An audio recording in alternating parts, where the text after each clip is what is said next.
प्रयागराज में गंगा यमुना नदियां विकराल रूप लेती जा रही हैं। बीते 24 घंटे की अगर बात की जाए तो गंगा नदी का फाफामऊ में जलस्तर 45 सेंटीमीटर और छतनाग में 28 सेंटीमीटर बढ़ गया है, जबकि यमुना नदी का नैनी में जलस्तर 56 सेंटीमीटर बढ़ा है। सिंचाई विभाग के बाद कंट्रोल रूम से गंगा और यमुना नदियों के जलस्तर पर नजर रखी जा रही है। बाढ़ का पानी अब तक बदरा सुनौटी समेत कई गांवों में घुस चुका है। दर्जनों गांव का शहर से संपर्क टूट गया है। बच्चों को स्कूल आने जाने और लोगों को दफ्तर और दूसरे काम के लिए शहर आने जाने में दिक्कत हो रही है। नाव का सहारा लेना पड़ रहा है।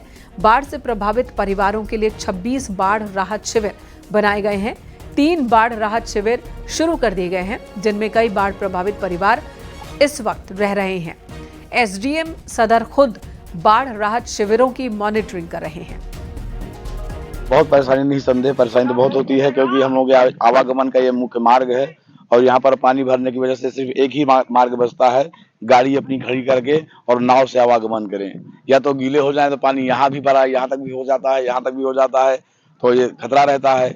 बच्चे तो आवागमन कर ही नहीं सकते हैं, और जैसे जो बड़े हैं जिनको आइडिया है, जो रोज आते जाते हैं, उनके लिए तो एक मार्ग बन जाता है कि चलिए भाई किसी प्रकार से नाव का सहारा लेकर के किसी प्रकार के आवागमन कर लिए। जो हमारा डेंजर मार्क है वो 84.73 पे है और इस समय नदियों का जो जलस्तर है वो दोनों नदियों का बढ़ के लगभग 83 के आसपास पहुंच चुका है।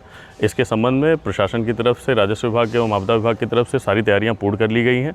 हमारे शहर में 26 बाढ़ शौचालय हैं जो इस समय बिल्कुल पूरी तरीके से तैयार हैं लोगों के मूव करने के लिए। उसमें से 3 हमारे इस समय ऑपरेशनलाइज हो चुके हैं। एक एनी बेसेंट बघाड़ा में, Cantt high school, Cantt marriage hall आपका सदर बाज़ार में, और एक आपका ऋषिकुल विद्यालय जो अशोकनगर में है वो इस समय ऑपरेशनलाइज हो चुका है। और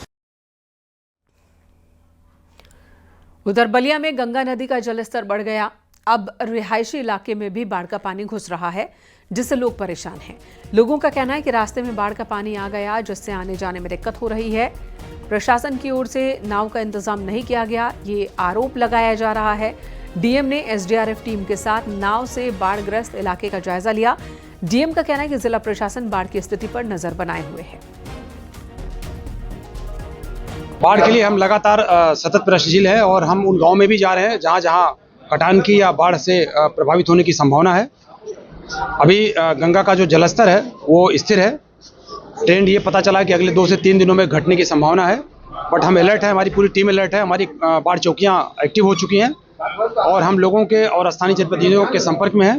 हमारी पूरी कोशिश है कि किसी का परिवार और कोई व्यक्ति प्रभावित न होने पाए।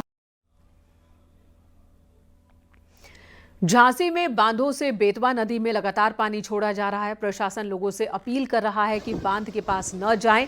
इस बीच सोशल मीडिया पर एक वीडियो वायरल है जिसमें एक शख्स बांध के पास जान जोखिम में डालकर सेल्फी लेता दिखाई दे रहा है।